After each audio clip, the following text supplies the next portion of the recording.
दोस्तों नमस्कार, मैं हूँ राधे श्याम यादव और आप देख रहे हैं मेरा विद्रोह चैनल। मेरा मकसद है आपके जीवन में बदलाव लाना। इस चैनल पर मैं शिक्षाप्रद वीडियो और कहानी लेख आदि डालता रहता हूँ ताकि आप सबके जीवन में एक सकारात्मक बदलाव आ सके। इस यात्रा में मुझे आप सबका सहयोग चाहिए। आप मेरे वीडियो को लाइक करें और अभी तक अगर मेरे चैनल को सब्सक्राइब नहीं किया है तो सब्सक्राइब। नमस्कार दोस्तों, आज हम एक ऐसे विषय पर बात करने जा रहे हैं जो सदियों से इंसानों को सोचने पर मजबूर करता रहा है। आत्मा। आत्मा क्या है? यह कहां से आती है? मरने के बाद इसका क्या होता है?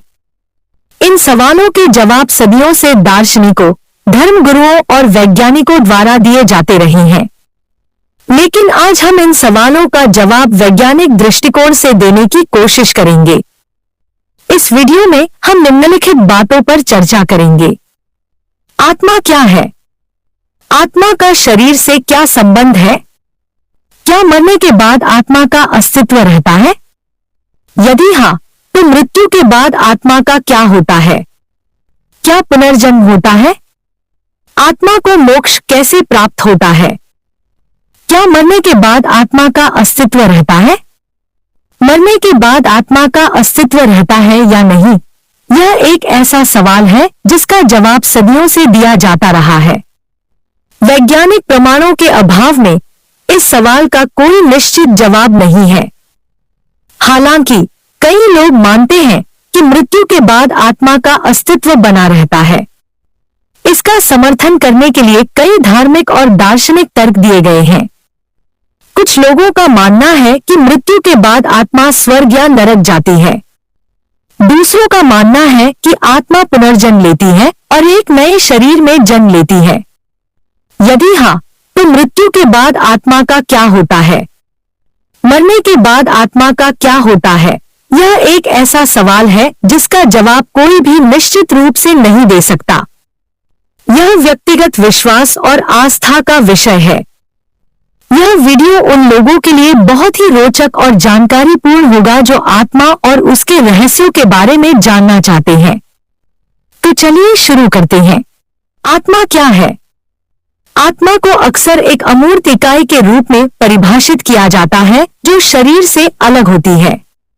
यह माना जाता है कि आत्मा अमर है और मृत्यु के बाद भी इसका अस्तित्व बना रहता है।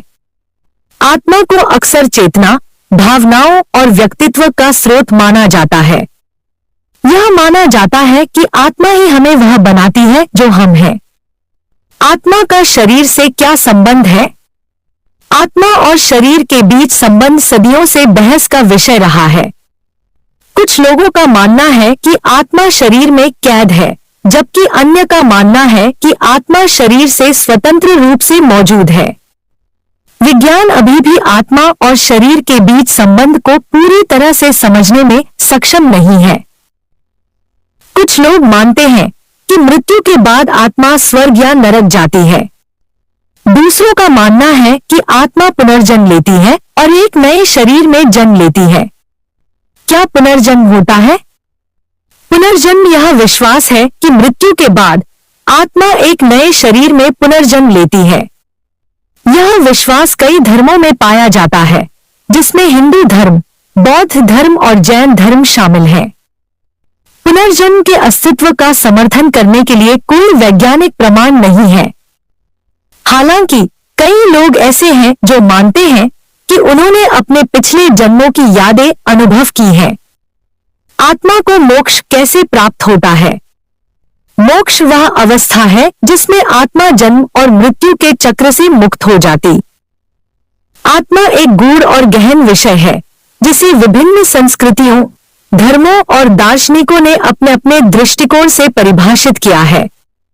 यह अवधारणा हमारे अस्तित्व के आंतरिक और आध्यात्मिक पहलुओं को समझने का प्रयास करती है। आत्मा का धार्मिक दृष्टिकोण। हिंदू धर्म में आत्मा को आत्मन कहा जाता है, जिसे ईश्वर का अंश माना जाता है। यह अद्वितीय, अमर और शाश्वत है। गीता में श्री कृष्ण ने अर्जुन को आत्मा की महत्ता समझाते हुए कहा है कि आत्मा न तो जन्म लेती है, न मरती है। आत्मा का नाश नहीं होता, यह शाश्वत और अनंत है। बौद्ध धर्म में आत्मा की अवधारणा कुछ भिन्न है। बौद्ध धर्म आत्मा के स्थायी अस्तित्व को स्वीकार नहीं करता। इसके अनुसार आत्मा निरंतर परिवर्तनशील है और निरंतरता को केवल कर्म और पुनर्जन्म के सिद्धांतों के माध्यम से समझा जाता है। आत्मा का दार्शनिक दृष्टिकोण। दार्शनिक दृष्टिकोण से आत्मा की चर्चा प्लेटो और अरस्तु जैसे महान दार्शनिकों ने की है। प्लेटो के अनुसार आत्मा शरीर से अलग और शाश्वत है और मृत्यु के बाद यह एक अलग दुनिया में प्रवेश करती है। अरस्तु ने आत्मा को जीवन की अनिवार्य शक्ति माना है, जो शरीर को जीवित रखने के लिए आवश्यक है।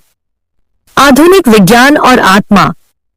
आधुनिक विज्ञान आत्मा की अवधारणा को प्रत्यक्ष रूप से स्वीकार नहीं करता, क्योंकि यह भौतिक तथ्यों और प्रमाणों पर आधारित है। लेकिन क्वांटम भौतिकी और चेतना के अध्ययन में कुछ वैज्ञानिकों ने आत्मा जैसी किसी चीज की संभावना पर विचार किया है। आत्मा का व्यक्तिगत अनुभव। आत्मा का अनुभव व्यक्तिगत होता है और व्यक्ति के जीवन के उद्देश्य, नैतिकता और आध्यात्मिकता को प्रभावित करता है।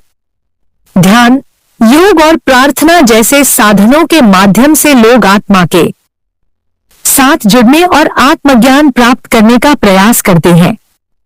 निष्कर्ष, आत्मा एक रहस्यमय और बहुआयामी विषय है जो हमें हमारे अस्तित्व के गहरे पहलुओं को समझने के लिए प्रेरित करता है। चाहे धार्मिक, दार्शनिक या व्यक्तिगत दृष्टिकोण से देखा जाए, आत्मा की अवधारणा हमें यह समझने में मदद करती है कि हमारा अस्तित्व केवल भौतिक नहीं है, बल्कि इसमें एक गहरी और शाश्वत चेतना भी शामिल है। आत्मा का दार्शनिक दृष्टिकोण। दार्शनिक दृष्टिकोण से आत्मा की चर्चा प्लेटो और अरस्तु जैसे महान दार्शनिकों ने की है। प्लेटो के अनुसार आत्मा शरीर से अलग और शाश्वत है और मृत्यु के बाद यह एक अलग दुनिया में प्रवेश करती है। अरस्तु ने आत्मा को जीवन की अनिवार्य शक्ति माना है, जो शरीर को जीवित रखने के लिए आवश्यक है। आधुनिक विज्ञान और आत्मा। आधुनिक विज्ञान आत्मा की अवधारणा को प्रत्यक्ष रूप से स्वीकार नहीं करता, क्योंकि यह भौतिक तथ्यों और प्रमाणों पर आधारित है।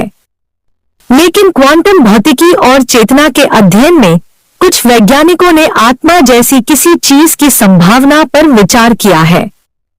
आत्मा का व्यक्तिगत अनुभव। आत्मा का अनुभव व्यक्तिगत होता है और व्यक्ति के जीवन के उद्देश्य, नैतिकता और आध्यात्मिकता को प्रभावित करता है।